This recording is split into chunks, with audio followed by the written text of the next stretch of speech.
Right now at 11 o'clock, deadline day is here for SEPTA. Good morning, everyone. I'm NBC 10's Keith Jones. The Mass Transit Agency set today as its deadline to get vital state funding to bridge a growing $200 million deficit. So far, state lawmakers can't agree on a new plan. SEPTA says without it, they'll have to cut service. NBC 10's Katy Zachry live for us in Roxborough with a closer look at how this will hurt riders the most. Katy.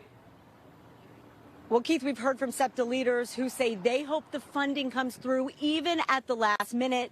And if it does not, we know that in 10 days, those service cuts will begin. And that includes on busy stretches like here along Ridge Avenue, there will be fewer stops and a reduction in service. SEPTA leaders say they need help from the state to cover a more than $200 million budget shortfall, or they will begin steps to shrink the system. That will happen beginning August 24th, when most of the bus and metro service cuts will go into effect. On August 25th, the remaining bus, trolley, and train cuts will take place. Then September 1st, there would be a fare increase for all riders. And on September 2nd, regional rail cuts are slated to begin. With a final round of cuts coming January 1st, that's when 5 regional rail lines would disappear.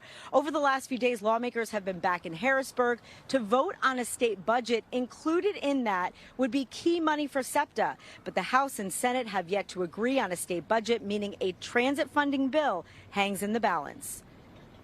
It is very frustrating, it is. But we're all just going with the flow one day at a time. There's nothing else we can really do. Think about biking. I think it's going to be complete havoc. We can put all these additional cars on the street.